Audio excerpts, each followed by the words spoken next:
بسم الله الرحمن الرحيم، والحمد لله والصلاة والسلام على سيد الخلق محمد بن عبد الله الصادق الأمين.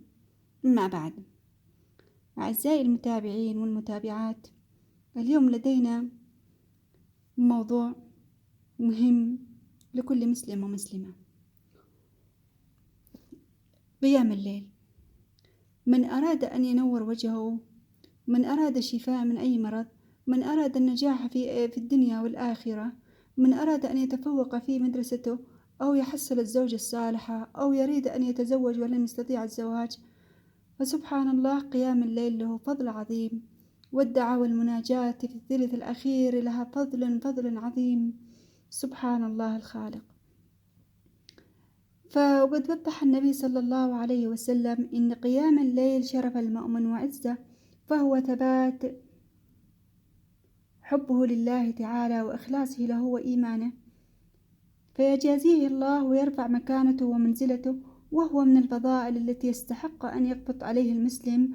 قال صلى الله عليه وسلم فيما يروي عن جبريل عليه السلام: فقد قال جبريل عليه السلام: فقيام الليل شرف المؤمن فقال جبريل عليه السلام: شرف المؤمن هو قيامه لليل. سبحان الله.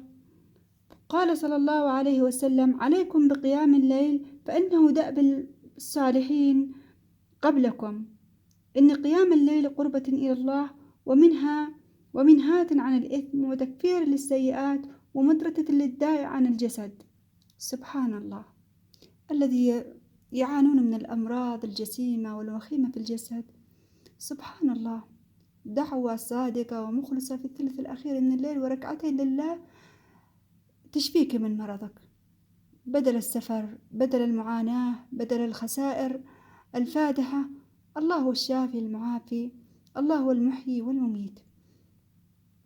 قال صلى الله عليه وسلم: إن قيام الليل عز للقائمين وشرف، فقيام الليل سنة نبوية عظيمة ولذة القلوب المحبة، وجنة تدخلها نفوس المؤمنين في هذه الحياة قبل أن تدخل في هذه الآخرة. قيام الليل مدرسة تربي النفوس وتهذب فيها الإخلاق وتزكي القلوب، فقيام الليل يتحقق بأي صلاة ما بين العشاء والفجر، فكل ذلك من قيام الليل، سواء نصلي من بعد العشاء فهذا يمثل أو يعتبر قيام الليل، ولكن الأفضل هو في الثلث الأخير من الليل. أفضل الصلاة هي في الثلث الأخير من الليل، والدعاء. سبحان الله. قل لك في السجود تدعي أول تقول اللهم صل على سيدنا محمد وعلى آله وصحبه أجمعين، ثم تدعو بما شئت وأنت ساجد، ثم تختم بالصلاة على النبي. فقال الله تعالى: فمن ادعوني أستجيب لكم، فهو يقبل الصلاة على النبي. فهل يفك الدعاء ما بين الصلاتين؟ لا والله. ادعوني أستجيب لكم، فالدعاء هو جزء من العمل الصالح. سبحان الله.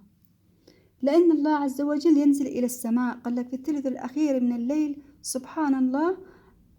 الله عز وجل ينزل إلى السماء الدنيا حين يمضي الثلث الأخير من الليل، فقد ورد في ذلك الكلام في الأحاديث الصحيحة. سبحان الله.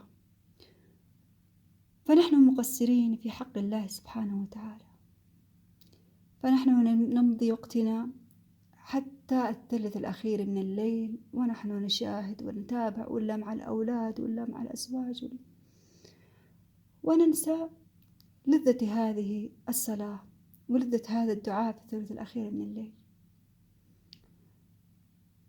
فما أجملها من لحظات، وما أروعها من استجابات ولحظات.